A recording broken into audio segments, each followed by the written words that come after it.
આ તમે મને બ્લાઉઝ સીવતા તો શીખવાડી દીધું, પણ હવે મને કટિંગ તો શીખવાડો. ક્યાં સુધી હું તમારા ઉપર નિર્ભર રહીશ? ના ના, વાત તો સાચી જ છે. આત્મનિર્ભર હોવું ખૂબ જ જરૂરી છે.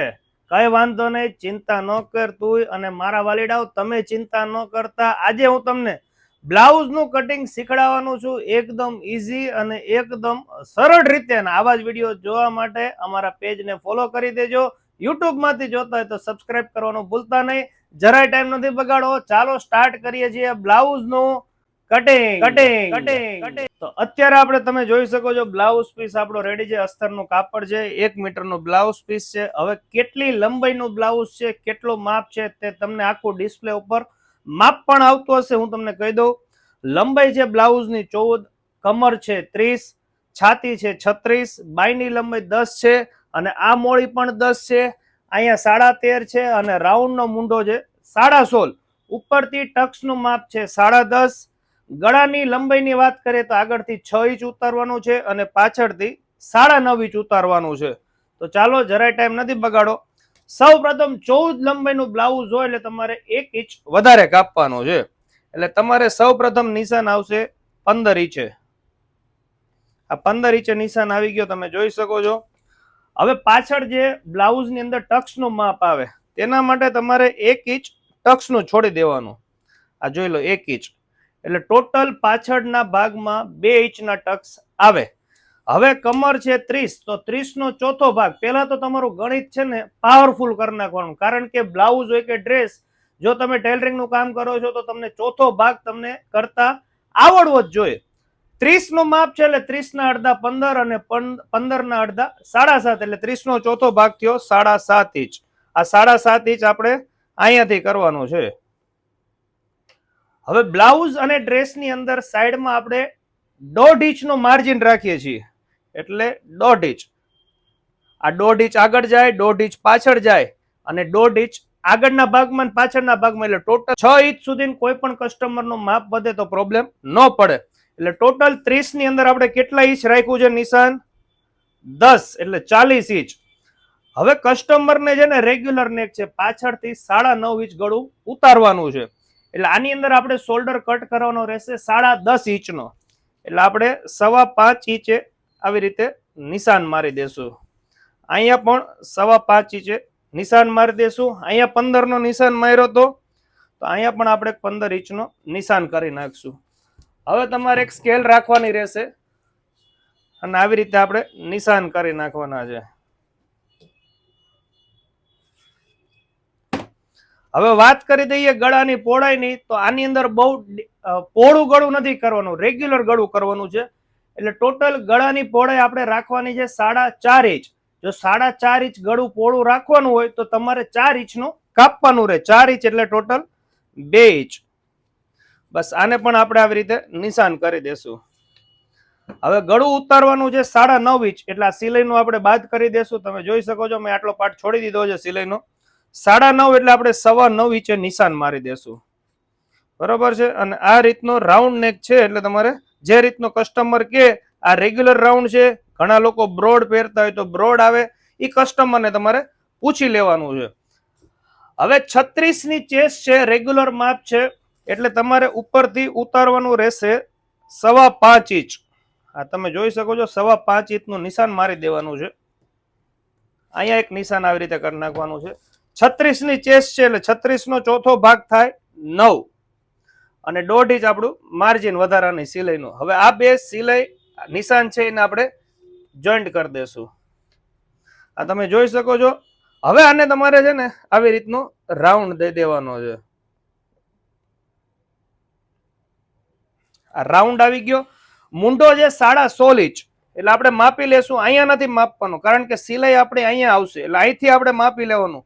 આ જોઈ લો, પરફેક્ટ 16.5 આવી ગયું છે. 16.5 ઇંચનું આવશે. એટલે હવે આને આપણે જરાય ટાઈમ નથી બગાડો, ચાલો કટિંગ કરી લઈએ.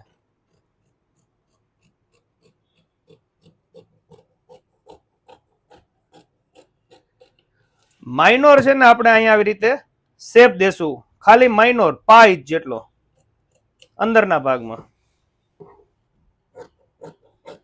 અને અહીંયા કટ કરી નાખશું.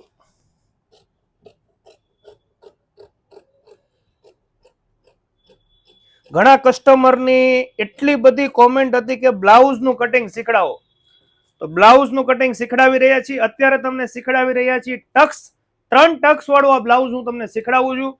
આવનારા વિડીયોમાં આપણે કટોરી વાળું પણ શીખડાવવાના છીએ અને એના પછીના વિડીયોમાં આપણે પ્રિન્સેસ કટ વાળું પણ શીખડાવવાના છીએ. હવે આને આપણે આવી રીતે ચેકો મારી દેશું 1.5 ઇંચનો. હવે છે આગળનો પાર્ટ. આગળનો પાર્ટ માટે આપણે એકદમ ઈઝી છે ટક્સ વાળા બ્લાઉઝ કટિંગ કરવાનું. હવે ટક્સ વાળા બ્લાઉઝ માટે બસ આની ઉપર આવી રીતે મૂકી દેવાનું છે આગળના પાર્ટ માટે. હવે કરવાનું છે શું કે આપણે અહીંયા ટક્સ આવશે અને અહીંયા ટક્સ આવશે, તેના માટે આપણે 1 ઇંચ કાપડ વધારે રાખવાનું છે. તમારે માપી લેવાનું, પછી બાયની લંબાઈમાં પ્રોબ્લેમ નથી પડતો ને જો 10 લંબાઈ કરવાની છે તો આ પરફેક્ટ માપ છે, એક માપી લેવાનું છે. હવે હું કટિંગ કરું છું એની ઉપર ધ્યાન દેજો તમે. આ જોઈ લો આગળનો પાર્ટ કટિંગ થઈ રહ્યો છે.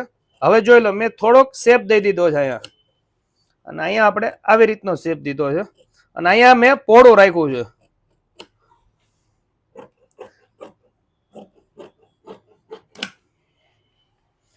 અહીંયા કોઈ પણ જાતનું વધારે રાખવાનું નથી, બસ આની ઉપર આપણે રાખીને કટિંગ કરી નાખવાનું છે.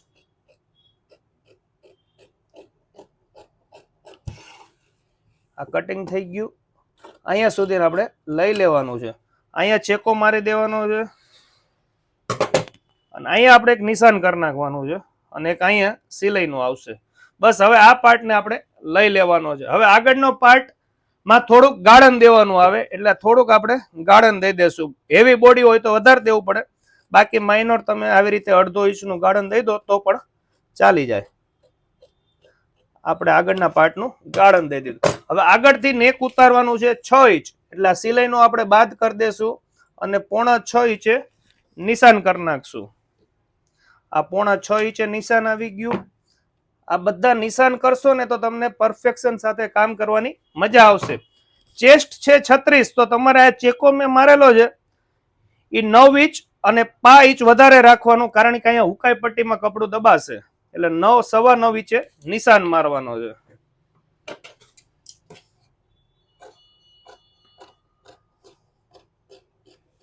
આ આગળનું નેક કટિંગ થઈ રહ્યું છે.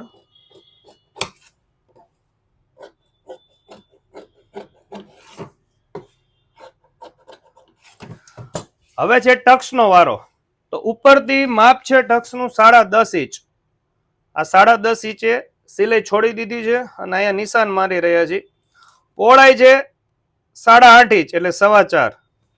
બસ તમારે શું કરવાનું છે, અહીંયાથી આવી રીતે નિશાન કરી નાખવા જો. આ પહોળું છે ને 1.5 ઇંચનું હોવું જોઈએ, એટલે તમારે 0.5 ઇંચ બંને સાઈડ રાખી દેવાનું. 0.5 ઇંચ આ સાઈડ અને 0.5 ઇંચ આ સાઈડ, અને આનું પણ તમારે નિશાન કરી જ દેવાનું. આ ટક્સ રેડી છે. હવે આ ટક્સ ની થોડીક ઉપર આપણે આગળનો ટક્સ આવશે. અહીંયા આને ચેકો મારી દીધો. આ 3 ઇંચનો મારી દેવાનો. અત્યારે આ બોડી ઉપર ડિપેન્ડ કરે છે, 3.5, 3, 3.25 જનરલ આ જ માપ હોય છે. આ ચેકોરીઓ ઈ આપણે 4.5 નો મારી દેશું. આ આવી રીતે ક્રોસમાં રહેશે. જો આ ટક્સ ક્રોસમાં છે થોડોક, આ બંને સ્ટ્રેટ આવશે. હવે શું કરવાનું છે, પાછળના પાર્ટમાં એક સેમ આવી રીતના નિશાન કરી નાખવાના છે. મને ફાવડ છે એટલે હું આવી રીતે ઈઝી કરું છું, બાકી તમારે સ્કેલનો ઉપયોગ કરી લેવાનો, એટલે આડું અવડું ન થાય. આ આગળનો પાર્ટ રેડી છે, આ તમે જોઈ શકો છો. આ છે પાછળનો પાર્ટ અને આ આપણો આગળનો પાર્ટ. આ બંને પાર્ટ આપણા રેડી છે. તમે જોઈ શકો છો કે આટલું પાર્ટ આપણે એટલા માટે વધારે રાખ્યું છે કે અહીંયા ટક્સ આવશે અને અહીંયા ટક્સ આવશે, બંને સાઈડ ટક્સ આવશે, એટલે આટલો પાર્ટ આપણે વધારે રાખ્યો છે. હવે આપણે કટિંગ કરી રહ્યા છીએ સ્લીવનું. તો સ્લીવ્સ માટે આપણે પહેલા કાપડને ફોલ્ડ કરી દેશું, 4 પડ કરી નાખશું. 10 લંબાઈની સ્લીવ છે એટલે આપણે 0.5 ઇંચ વધારે કાપવાનું છે. આ 11.5 ઇંચ અને નીચેથી 3.5 ઇંચનો આપણે ગાળણ આવશે. આ દરેકના બોડી ઉપર ડિપેન્ડ કરે છે. આ નોર્મલ માપ, રેગ્યુલર માપ આ જ હોય છે.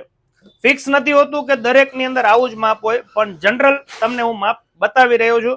બાકી દરેક કસ્ટમરના અલગ અલગ માપ હોય છે. હવે સૌપ્રથમ પહોળાઈ છે, નીચેની મોડી છે 10 એટલે 5 અને 1.5 ઇંચ આ 6.5 ઇંચે મેન નિશાન આવે. અહીંયા છે 13.25 અને 13.5 ને 16.5 એટલે પરફેક્ટ જોઈ લો, કટ કાપડ છે 8.25 એટલે અહીંયા આપણે કોઈ નિશાનની જરૂર નથી. બસ આને આવી રીતે આપણે નિશાન કરી દેવાનો છે.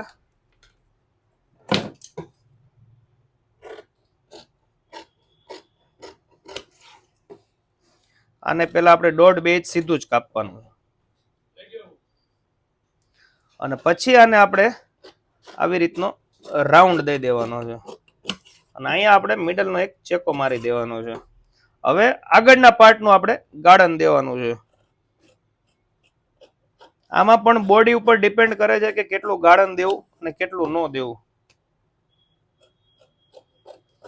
માઇનોર આને આપણે આપી દેશું. આગળના પાર્ટમાં આપણે માઇનોર ચેકો મારી દેશું એટલે આપણને આઈડિયા રહે કે આ પાર્ટ આગળનો છે. આપણું બ્લાઉઝનું કટિંગ થઈ ગયું છે. હવે આપણે માપી લેવાનું છે કે ભાઈ આપણે કટિંગ કર્યું છે, કોઈ પ્રોબ્લેમ નથી ને. આ જોઈ લો, આ ચેકાનો પાર્ટ છે, જોઈ લો પરફેક્ટ આપણું બાય કટિંગ કરીને રેડી છે. તો આ બ્લાઉઝની રીત એકદમ ઈઝી છે. તમને આ બ્લાઉઝની કટિંગની રીત કેવી લાગી તે કોમેન્ટમાં જરૂર કહેજો અને કયા ગામથી અથવા તો કયા દેશથી અમારા વિડીયો જોવો છો તે પણ કોમેન્ટ જરૂર કરજો. ચાલો મળીએ નવા વિડીયોમાં. Thank you. આભાર.